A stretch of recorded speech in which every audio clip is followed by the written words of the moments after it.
Bonjour à tous et bienvenue sur EDJ Live. Désolé pour ce petit problème technique à cause de la régie avec Mathis derrière.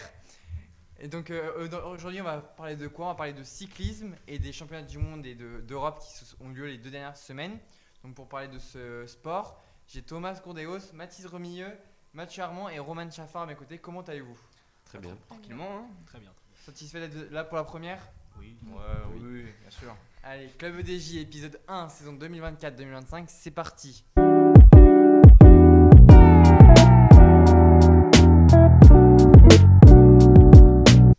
Avant de commencer, voici les dernières informations marquantes du monde du sport. Il y a quelques heures, nous avons appris le décès de Guillaume Digradia. La famille de l'ancien journaliste d'Eurosport pour le cyclisme nous a quittés suite à un accident lors d'une fête taurine. Toutes nos pensées vont vers sa famille, ses proches et ses collègues. Du côté de la principauté, les heures sont comptées pour à 18h. Le coach de l'AS Monaco devrait prochainement être débarqué. Selon les premières indiscrétions, Thiago Motta a été sondé, tout comme Edin Terzic, ex-coach de Dortmund. Du côté du ballon ovale, la Ligue rebelle R360 fait grand bruit. 8 fédérations, dont la France, ont annoncé que les joueurs faisant partie de cette ligue seront exclus des sélections. Le tennisman monégasque Valentin Vachereau continue sa folle épopée. Actuellement du côté des cours de Shanghai, le 204e mondial s'est hissé en quart de finale pour affronter Holger Rune, tombeur de Giovanni Mpetshi Perricard. Eh bien non, la légende du basket américain LeBron James n'a pas annoncé sa fin de carrière. Hier soir, les fans attendaient avec impatience l'annonce teasée sur ses réseaux sociaux. Le membre des Lakers a finalement fait une publicité pour du cognac. Je vais venir vers vous. Quelle actualité vous a le plus marqué dans celle que j'ai annoncée? Moi personnellement, c'est quand même la mort de Guillaume Di Grazia. Le cyclisme en plus, on est tous des passionnés ici et c'était un peu la voix de ces dernières années sur Eurosport. Donc qu'on soit fan ou pas, c'est quand même une nouvelle très triste. Et voilà, comme tu l'as dit, toutes nos pensées vont à sa famille. Et ouais, c'est le monde du journalisme qui est en deuil, je pense, aujourd'hui. Ouais, la même chose Totalement que Mathis, j'ai grandi en regardant Eurosport et le cyclisme sur Eurosport. Et il y avait toujours Guillaume Di Grazia. Bon, ces derniers temps, il y a eu quelques scandales, on va dire. Mais ça reste quand même un très grand homme et un très grand journaliste, je pense. Et voilà, évidemment, toutes nos condoléances pour sa famille. Roman, C'est la pareil. même chose pour moi du coup. Et Thomas aussi, Et pareil. pareillement. Enfin, en tout cas, comme on l'a dit, Mathis et moi, on continue ça. Désormais, on va passer à l'analyse des championnats du monde et d'Europe.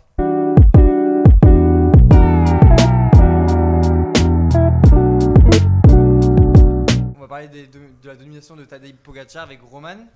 Qu'est-ce que tu peux nous dire sur ces championnats d'Europe? Et oui, Tadej Pogacar s'est une nouvelle fois imposé avec plus d'1 minute d'avance sur ses concurrents lors de ces championnats d'Europe. Et au final, on peut dire que cette course s'inscrit dans une lignée de victoire et de domination pour le Slovène.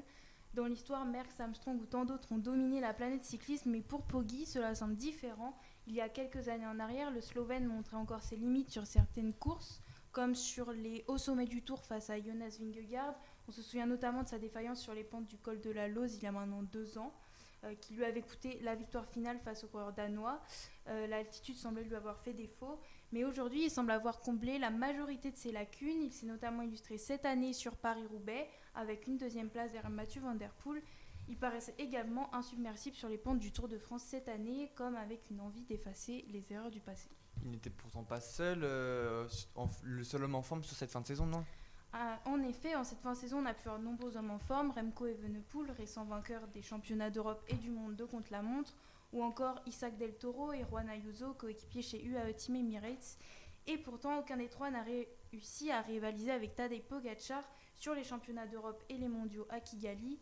Les écarts étaient conséquents sur les 2 parcours qui étaient exigeants. Le Slovène semble alors aujourd'hui intouchable avec une nouvelle victoire hier sur les 3 vallées varésines. Mais j'ai maintenant une question, est-ce qu'on peut parler de Tadej Pogacar comme le meilleur coureur cycliste de tous les temps presque? Chacun répond maintenant. Vas-y, Mathieu. Moi, clairement, je pense que c'est peut-être pas encore. On sait très bien qu'Eddy Merckx a encore un très grand palmarès et il semble dur de le rattraper, mais je pense que Pogacar a largement les capacités pour le faire et je pense qu'il va le faire. Mais il y a eu une annonce récemment qui disait qu'il s'ennuyait un peu et qu'il voulait peut-être prendre sa retraite très bientôt. Alors, faudra voir, mais c'est en tout cas peut-être le 2e cycliste de tous les temps. Ouais, c'est insolent. C'est insolent pour moi, tu viens de le dire. Il a 26 ans, il a envie de prendre sa retraite. On dirait un peu Max Verstappen en Formule 1. Franchement, c'est un peu déconcertant. Moi, là où ça, c'est pas que ça m'énerve, mais ça me surprend, c'est que à l'époque d'Eddy Merckx, tous les coureurs étaient plus ou moins polyvalents. Tu pouvais voir un grimpeur gagner un sprint massif, personne n'aurait crié au scandale. Aujourd'hui, on sait qu'on a des coureurs beaucoup plus entraînés sur chaque spécialité, des programmes totalement différents selon un sprinter, un grimpeur, quelqu'un qui fait les classiques. Et lui, il est capable de gagner sur tous les terrains, d'amener le pion à des punchers, à des mecs qui font les Flandriennes, qui s'entraînent pour les Flandriennes toute l'année, à des grimpeurs, parce que c'est lui-même un grimpeur, donc ça, ok, à des rouleurs sur les chronos. Donc moi, je pense que ouais, c'est le plus grand, à mon grand regret, parce que je ne l'aime pas, mais c'est pour moi le plus grand cycliste de tous les temps. Thomas. Moi, je pense que c'est un peu tôt pour le qualifier de la sorte, mais je pense que oui, il va le devenir tôt ou tard. Mais bon, ça serait dommage qu'il prenne sa retraite prochainement, étant donné de son âge et de ses qualités, quoi. Ça serait une grande perte pour le tennis, je pense. Pour le cyclisme. Le cyclisme, pardon. Ouais. Excusez-moi. C'est pas sur ça le gagnant aujourd'hui. Sacré coup droit de Pogacar. Ouais. Roman, du coup, toi qui as fait cette chronique, est-ce que tu penses que c'est la légende du cyclisme? Pour moi, oui, parce que à l'heure actuelle, personne n'est capable de rivaliser. Même Jonas Vingegaard, qui a annoncé sur le Tour de France être dans la meilleure forme de sa vie, il prend des écarts assez impressionnants. Donc, moi, je pense que oui, honnêtement. Et je pense que c'est pas fini parce que malgré qu'il annonce une lassitude, à mon avis, il n'arrêtera pas de sitôt. Merci Roman. Maintenant, on va passer du côté droite avec toi Thomas. À seulement 19 ans, Paul Sexas il s'impose comme la nouvelle star du cyclisme français. Est-ce que tu peux nous parler un peu plus de ce jeune coureur? Alors oui, le français Paul Sexas est une véritable étoile montante du cyclisme français. Sa précocité est tout simplement exceptionnelle. Dimanche dernier, le français a signé une excellente 3e place lors des championnats d'Europe. Devant lui, 2 stars du cyclisme, donc Tadej Pogacar et Remco Evenepoel. Le Lyonnais avait des jambes de feu et a pu jouer dans la cour des grands. Il a longtemps été à la poursuite de Tadej Pogacar en compagnie d'Evenepoel, Ayuso et Scaroni. Mais les 4 hommes ne parvenant pas à reprendre du temps sur Tadej Pogacar, Evenepoel a alors lancé une attaque à 38 km de l'arrivée et a tenté de s'échapper en solitaire à la poursuite du Slovène. Enfin, à 5 km de la ligne, Sexas a placé une attaque dans le Val d'Enfer et est parvenu à distancer l'Espagnol puis l'Italien. Paul Sexas a franchi la ligne en 3e position et est donc devenu le plus jeune médaillé au championnat d'Europe. Est-ce que tu peux nous raconter un peu son éclosion au fur et à mesure, s'il te plaît? Paul Sexas, actuellement, il évolue à Decathlon AG2R La Mondiale. Il a notamment remporté le Tour de l'Avenir, devenant ainsi le plus jeune coureur à s'imposer au classement général. Il s'est également illustré sur le Critérium du Dauphiné en terminant à la 8e place du classement général. Il est excellent contre la montre, bon grimpeur, bon puncher. Le Français de 19 ans, il a toutes les cartes en main pour briller. Sa polyvalence ainsi que sa précocité forcent le respect et l'admiration. Attention tout de même pour lui à ne pas trop subir de pression et à continuer de progresser s'il veut marquer l'histoire du cyclisme français. Le jeune Français a un contrat jusqu'en 2027 avec l'équipe française. Il pourrait certainement devenir un des leaders de l'équipe, sans oublier la concurrence au sein de l'équipe avec le grimpeur autrichien Félix Gall et le meilleur jeune de la Volta 2025, Mathieu Riccitello, nouvelle recrue au sein de l'équipe. Donc on espère un avenir radieux pour notre jeune pépite française. Du côté de la table, est-ce que vous pensez que c'est l'un des futurs prospects? Largement, moi ça fait 2 ans que je le connais, je voyais déjà ses résultats sur des courses juniors, il gagnait avec 3 minutes d'avance alors qu'il avait 16-17 ans. Mais là j'ai un peu peur que avec la nouvelle ambition de l'équipe Decathlon avec CMA, CSGM, là, qu'ils lui mettent un peu trop la pression parce qu'ils ont déjà annoncé qu'ils voulaient absolument gagner le Tour de France avec lui avant 2030. Donc j'ai peur qu'il y ait un peu trop de pression sur lui malgré son jeune âge. Mais on a l'impression que la pression ne l'atteint pas vu qu'il a la performance qu'il nous a produit lors de ces championnats d'Europe qui était magistrale, on va dire. Roman? Moi, je pense qu'il peut parce que ce sera peut-être un des seuls à pouvoir rivaliser avec Pogacar si Pogacar continue sa carrière. Mais je pense que, comme tu l'as dit, il faudra qu'il fasse attention à tout ce qui est pression et parce que ils mettent beaucoup d'espoir sur lui et on sait très bien que certains n'arrivent pas à supporter la pression et ça arrête tout de suite. Donc faudra voir, mais je pense que oui, je pense que ça peut être un des seuls à pouvoir rivaliser avec Pogacar au vu de ses qualités. On avait d'ailleurs vu que c'est lui qui a fait le meilleur temps sur les montées là au championnat d'Europe, donc je pense que Bien sûr. Ouais, c'est lui, c'est l'élu, hein. On va pas se mentir. Hein. C'est lui qui va gagner le Tour de France Après Bernard Hinault, je m'enflamme certes, mais on n'arrive jamais à s'enflammer dans ce pays. Moi je le dis, je le crie haut et fort. Il va au moins gagner un grand tour, une Vuelta, un Giro, ça c'est sûr. Il va gagner le Tour de France avant 2030. C'est ça qui me dérange un peu, c'est le timing en fait. On pose une deadline, ça sert à rien. Franchement, honnête, il aura 24 ans, 2030, aucun intérêt de poser une deadline. Mais ouais, c'est impressionnant. Et puis la pression, moi j'ai l'impression, il s'en fout quoi. Il est là, il fait du vélo et il voit où ça le mène. Et franchement, c'est ça qu'il faut. C'est ça, il est là, il arrive au championnat d'Europe. Il a même pas son petit pactage, il arrive sur le podium avec ses chaussures de vélo.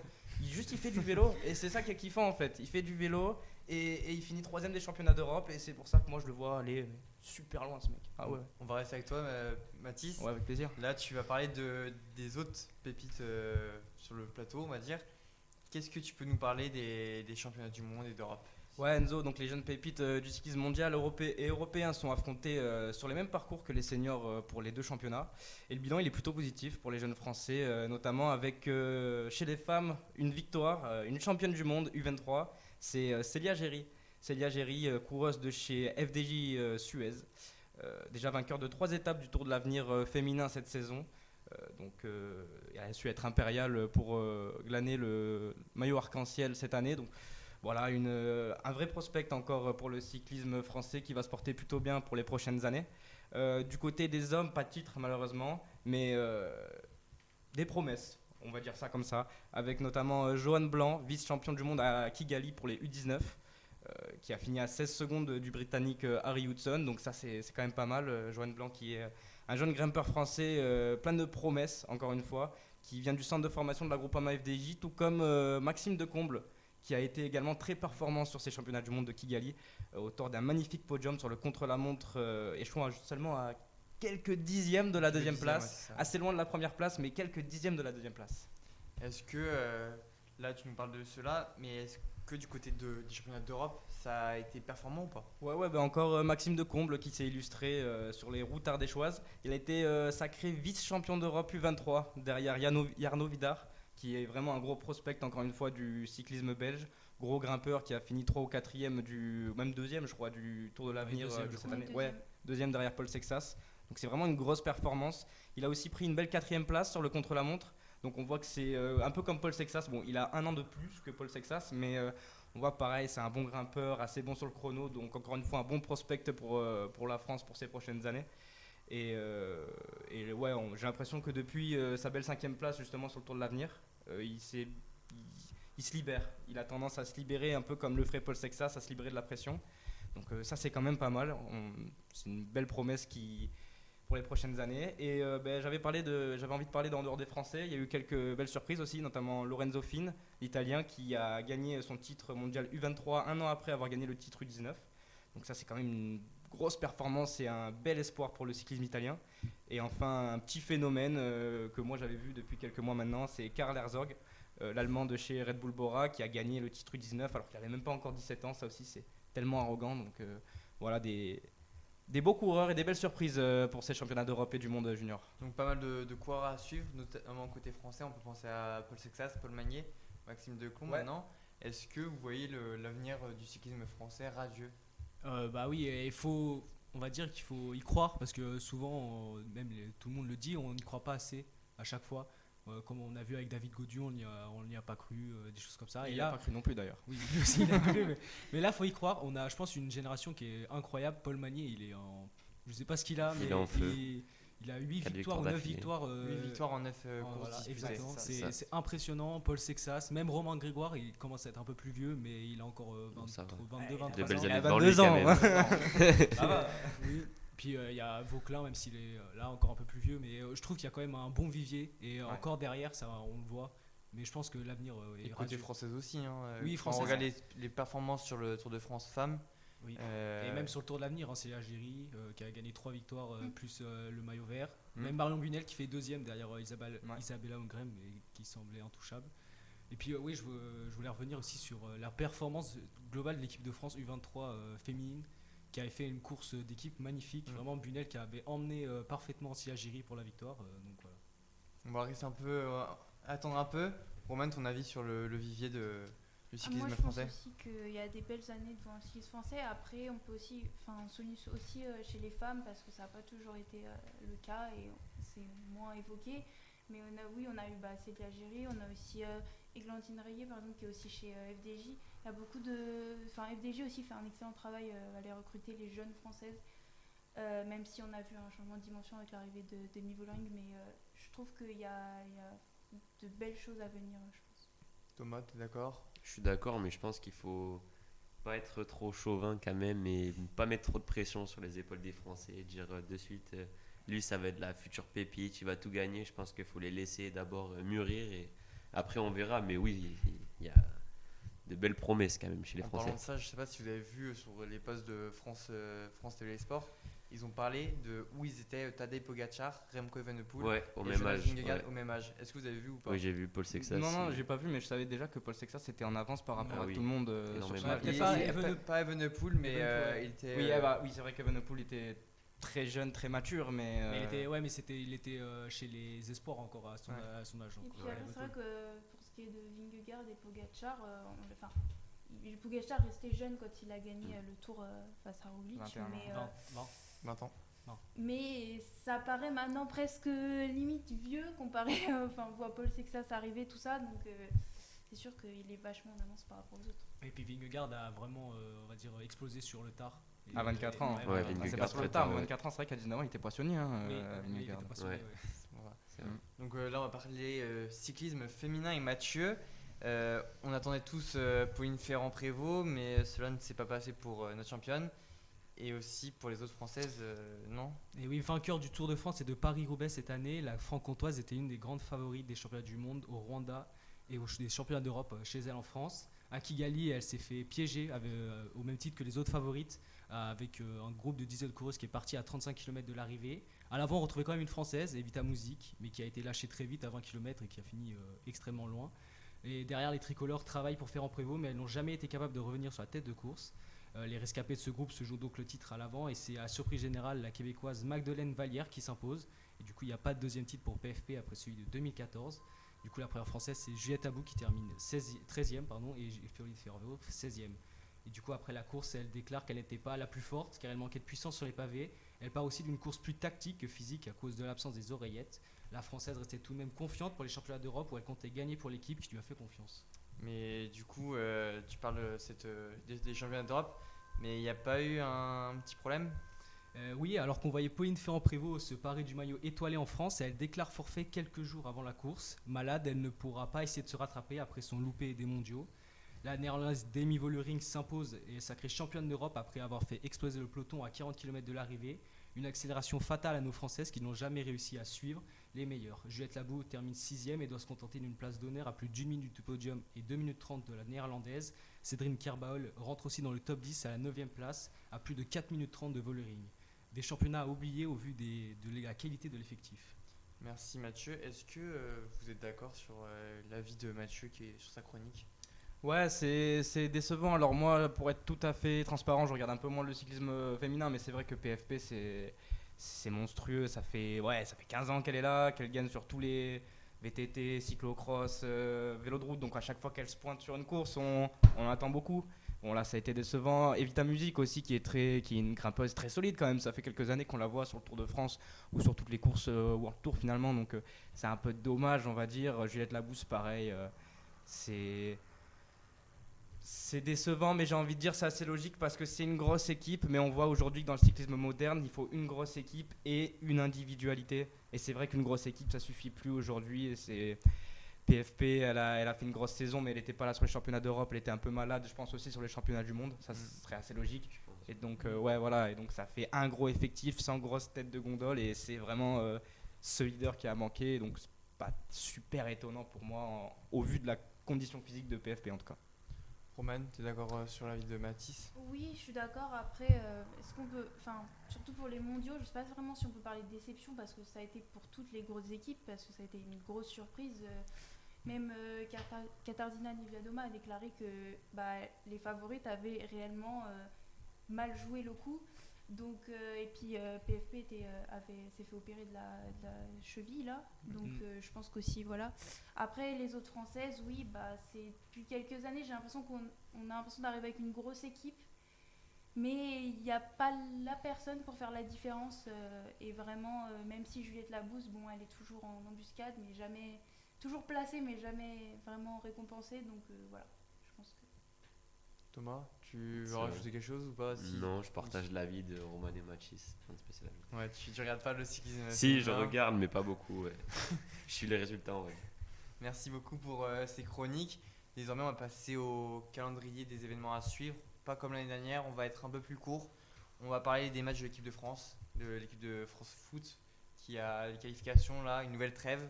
Est-ce que vous partagez les nombreuses trêves à répétition cette saison? C'est nul. Oui, Ça, je pense ouais. qu'on- Ça- coupe le rythme des équipes. franchement, Exactement, c'est exactement. Ça dommage. coupe le rythme des équipes. Comme l'OM.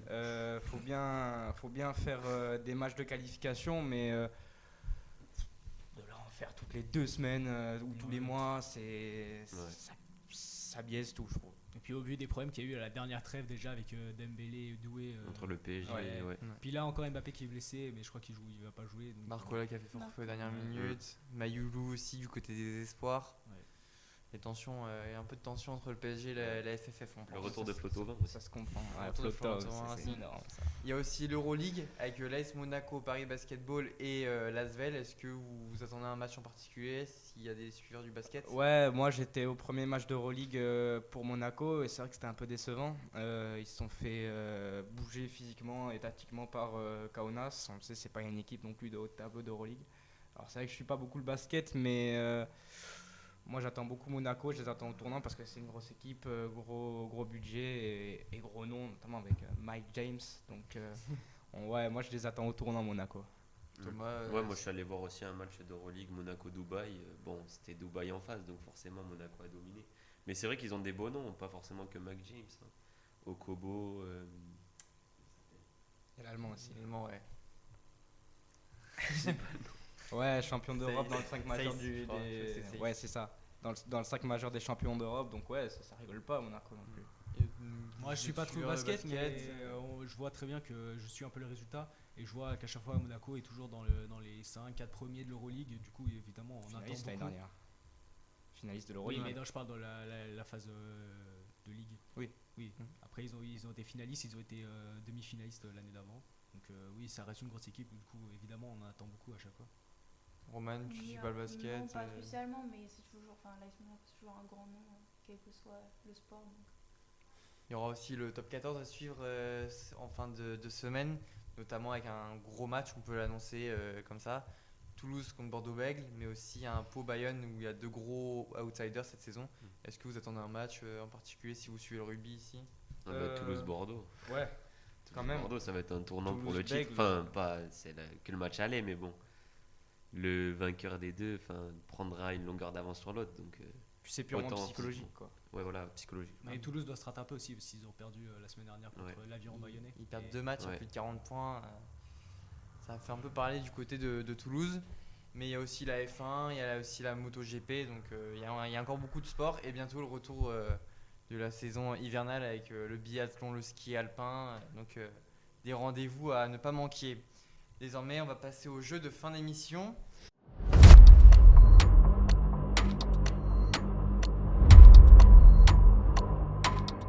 Pour cette saison, on repart sur les mêmes bases. On reste sur le sujet du jour, donc le cyclisme. Il va falloir me retrouver les 24 pays ayant accueilli les championnats du monde. Le Rwanda. Allez, on va commencer par Waouh. le Rwanda, c'est bon. Les USA. Les USA, c'est bon. On fait quoi? On fait un tour de table? On fait comment? Ça se passe comment? Chacun un tour. J'ai loupé ton tour. Non, mais Oui, t'inquiète tu pas. m'as. Non, mais c'est pas Mathis. grave. Excuse-moi. Je réfléchis. La Belgique, c'est sûr. La Belgique, 10 fois. Ouais, voilà. Ah, Roman. L'Italie. L'Italie, c'est le pays qui a accueilli le plus souvent, 14 fois. L'Allemagne. L'Allemagne, elle a accueilli 8 fois. L'Espagne. L'Espagne, 7 fois. La France. La France, 9 fois et 10 fois en 2027. L'Australie. L'Australie l'a accueilli 2 fois, 2010 et 2022. La Norvège. La Norvège l'a accueilli 2 fois. La Grande-Bretagne. La Grande-Bretagne l'a accueilli 5 fois. L'Autriche. L'Autriche l'a accueilli une fois. D'accord, c'est compliqué là. Ouais. Là, je réfléchis.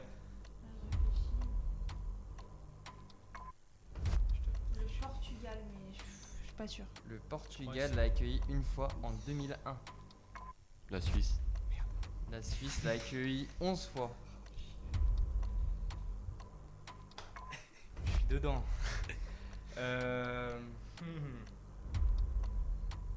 Il en reste combien? Il reste 2, 3, 4, 5, 6, 7, 8, 9, 10 et 11 pays. Gros pays du cyclisme. 8 fois, 6 fois les deux plus gros maintenant. Ah ouais?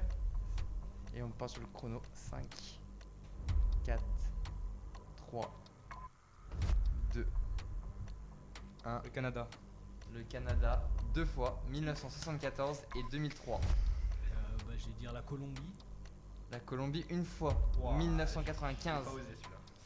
Ah, j'ai envie de dire le Brésil, mais. Le Brésil ne l'a pas accueilli. La Pologne. La Pologne ne l'a pas accueilli.